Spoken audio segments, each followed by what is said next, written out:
No Aaron Gordon, no Jamal Murray, no problem.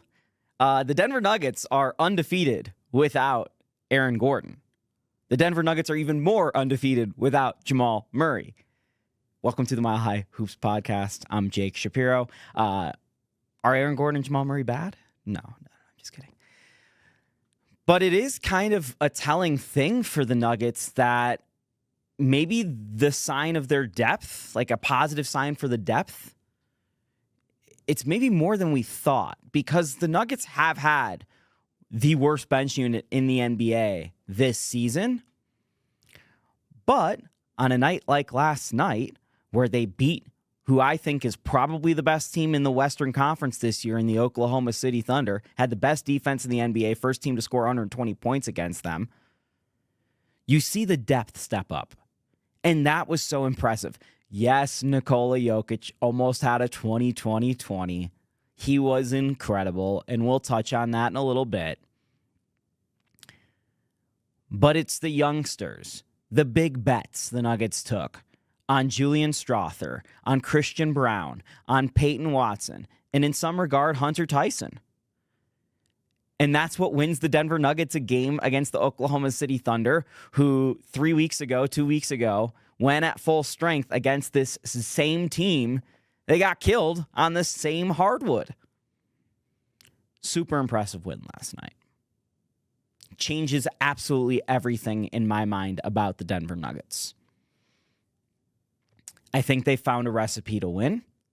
I think that over the course of the year, if starters are going to, miss some games here and there, and Michael Malone's going to have to rely on some of these young guys in big spots, you're going to see confidence grow, and I think at least two of those four young guys are going to become real deal rotation players. And if you go back and look at my season preview article on denversports.com, you can see that I wrote, if two of the several young players hit, the Nuggets will win a title this year. I'm not telling you today that the Nuggets are going to win a title. I'm just telling you that I think based off of what we saw last night, if that continues, the Nuggets have a recipe, and it was successful, and it should be successful and repeatable. Really impressive. Christian Braun has been phenomenal. I don't think anyone thought there would be that much of a step down, per se, from KCP to Christian Braun in the starting lineup. Maybe the three-point shooting and the spacing, sure.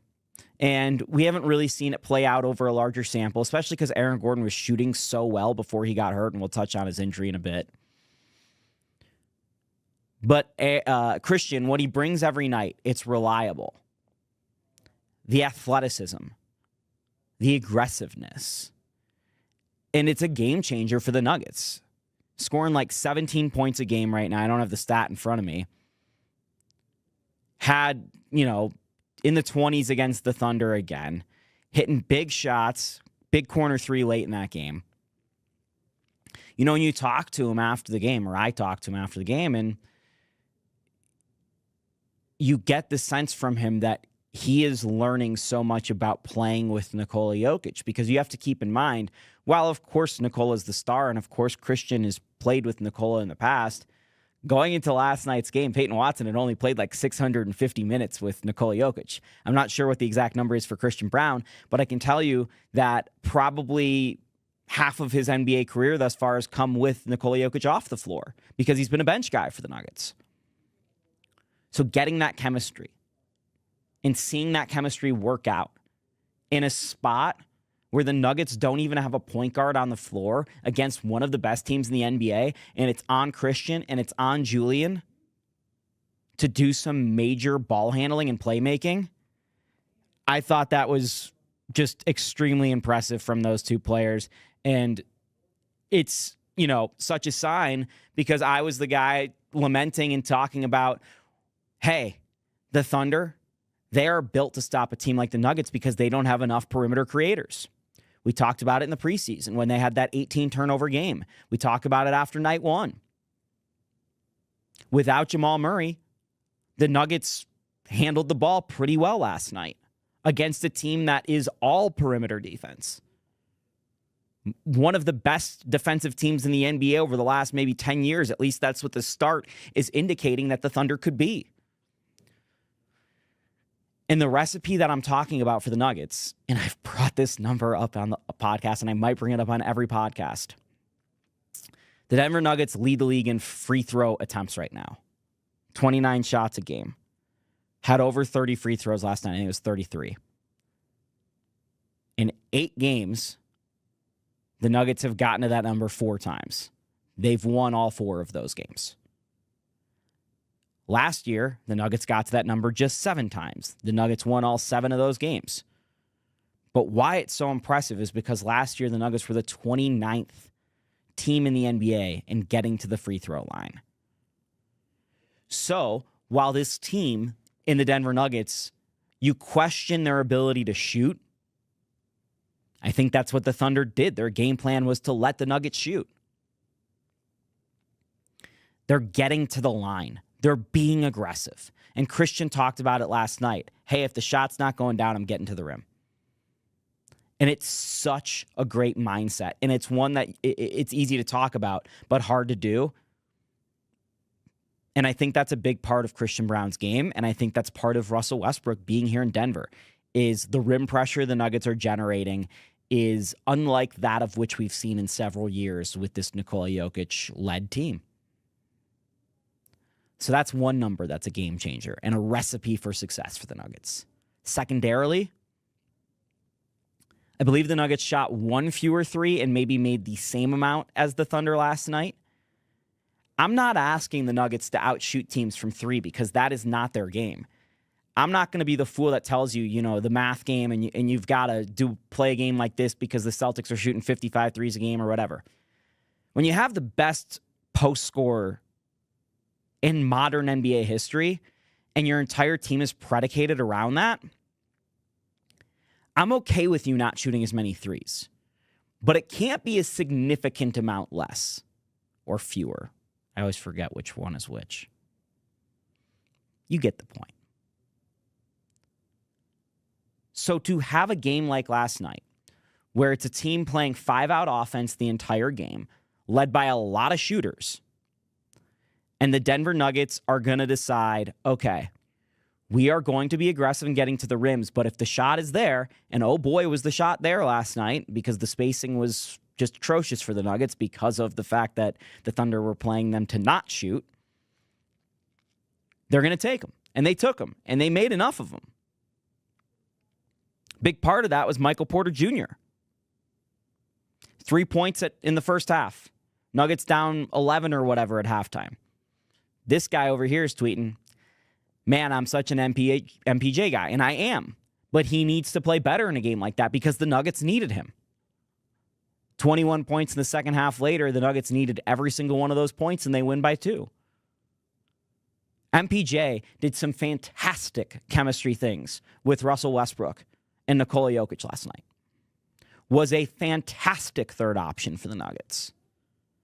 And he opened up the spacing of the entire team, particularly because the Thunder doubled Nikola Jokic on every single possession. And that's what every team should be doing right now against the Nuggets. But Porter, his movement, sometimes his cutting, and his ability to put some pressure on the rim as a rebounder makes it so the double can't come from one pass away. And I know that's a big rule in basketball. You want to double from, 2 passes away. You want to skew where the double is coming from at times. If Porter's out there, that's one guy you can't double Nikola Jokic off of. And it's a game-changing thing for the Denver Nuggets because then it opens up the court for the rest of the guys. And if you give Nikola Jokic just 2 shooters, I think that's enough to carry them. And last night, Julian Strawther's out there as well. And he really struggled with his shot. Just really did. But he played fantastic basketball. And a large portion of the Nuggets' third quarter run came with Strawther on the floor. It's his playmaking, his decision-making, his athleticism. It's so helpful. And the fact that he's willing to shoot from 30 feet. They're going to go in eventually. He's a good shooter. He knows that. I think the league knows it too because they're respecting his three-point shot. Whereas Russ can just walk into threes. And last night, Russ made his threes. And if Russ makes his threes, the Denver Nuggets are going to win. On Russ. And this is the big thing. I'm not ready to throw the Jake Shapiro is wrong parade quite yet. But I was rethinking my theory on kind of the Denver Nuggets team building strategy on my drive over here into the snow, the cold, getting through those cold winter days, the NBA regular season. The Denver Nuggets obviously needed more last year. They needed more depth. They needed more energy. Reggie Jackson, I think, was a really good backup point guard. But they tasked him with doing too much as basically a sixth starter because Jamal missed so much time. And Reggie was the first of the guys to run out of juice. Russell Westbrook likely will not run out of juice this season. I do not know that he fits the roster in the playoffs. The spacing, like I said last night even, was atrocious. But does he have enough juice to get the Nuggets to the playoffs? To take the burden off of some of the other guys, to do enough things on the floor. We've already seen him win the Nuggets 2 out of their 5 games. You can make the argument that he's also lost 2 of their 3 games. I'm not meaning to be so hard on Russ. He's a minimum contract player, but the Denver Nuggets are asking a lot of him. I think it's something important to monitor. And I don't expect him to have the game that he had last night again at any point this season. And that's okay because the Nuggets needed it last night. But if he can just be 75% of that night to night, it's phenomenal. I mean, and again, I don't mean to belabor the point, but Russ hasn't had a 30-point game with 5 and 5 in like 3 years. Russ had 29, 6 and 6 last night. You're asking a lot of him. It was cool to see him turn back the clock. And as a person and as a city who's mostly rooted against Russell Westbrook throughout his entire NBA career because he's been playing for the Nuggets rivals his entire NBA career, some of his best career moments have come against the Nuggets. It was really cool to see that guy do that for Denver. Ball Arena was electric last night because of Russ. And if that's his high moment as a Nugget, I'm not going to forget it because it was one of the best Nuggets regular season games in the Nikola Jokic era. And when you like and subscribe to our YouTube, I want you to drop a comment today too. And you can comment if you're on Twitter and Facebook too, but we like you a little bit more if you're on YouTube.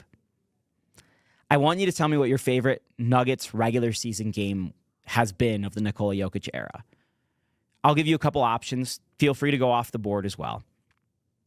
There's the 7 game in Utah where only 7 guys played. They go in there and win that game against a team they've really struggled to beat on the road. There's the Nikola Jokic comeback against the Sixers and Joel Embiid, one of the 2 games Embiid's played here in the fourth quarter. They were down 21. There's the Clipper game where Jokic bails out and throws it to Gordon for the 3 in the corner.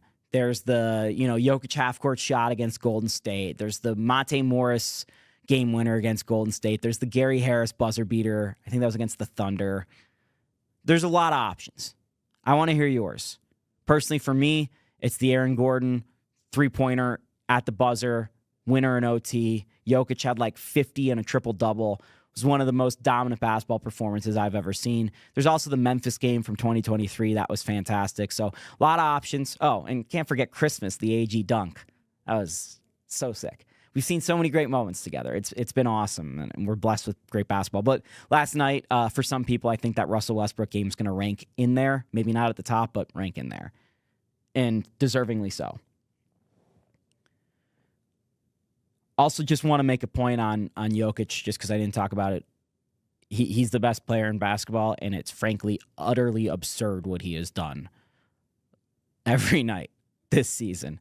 And last night was no different. And going against Chet Holmgren, who is probably the second best defender in the NBA in my mind, behind Victor Wembanyama, at least in the paint.